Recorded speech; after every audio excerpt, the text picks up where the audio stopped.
Assalamualaikum warahmatullahi wabarakatuh. Perkenalkan, nama saya Nina Listiana. Saya dari Prodi PGMI Universitas Islam Lamongan.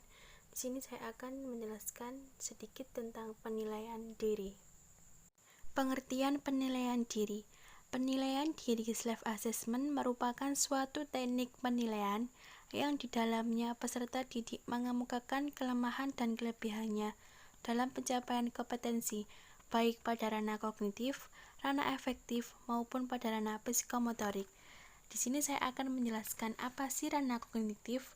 Ranah kognitif adalah ranah yang berkaitan dengan hasil belajar intelektual yang meliputi 6 aspek, yaitu pengetahuan atau ingatan, pemahaman, aplikasi, analisis, sintesis, dan evaluasi.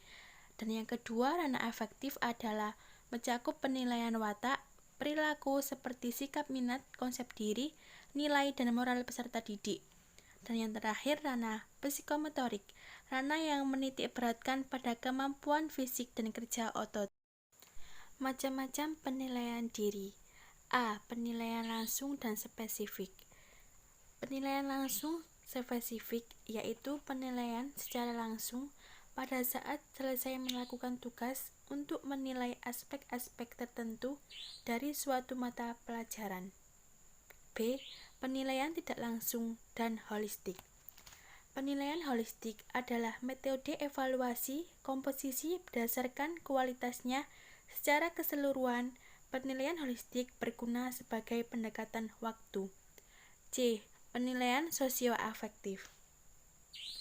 Penilaian sosioafektif yaitu penilaian unsur-unsur afektif atau emosional.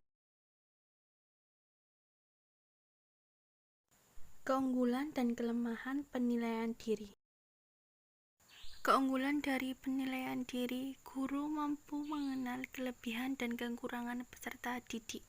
Yang kedua, peserta didik mampu merefleksikan mata pelajaran yang sudah diberikan. Dan yang ketiga, pertanyaan yang dibuat sesuai dengan keinginan penanya. Dan yang keempat, memberikan motivasi diri peserta didik dalam hal penilaian kegiatan peserta didik.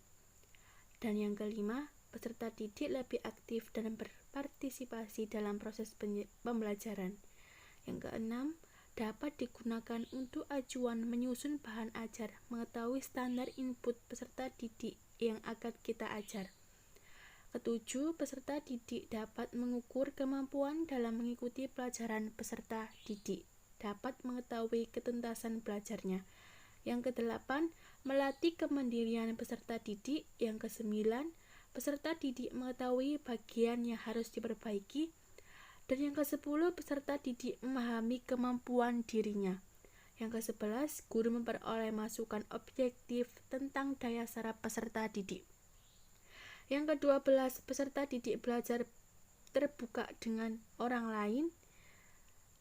Yang ke-13, peserta didik mampu menilai dirinya.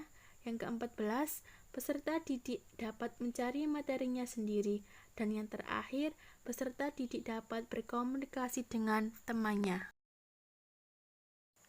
Kelemahan dari penilaian diri. Yang pertama, data mungkin ada yang pengisiannya tidak jujur. Yang kedua, dapat terjadi kemungkinan peserta didik menilai dengan skor tinggi. Yang ketiga, membutuhkan persiapan dan alat ukur yang cermat.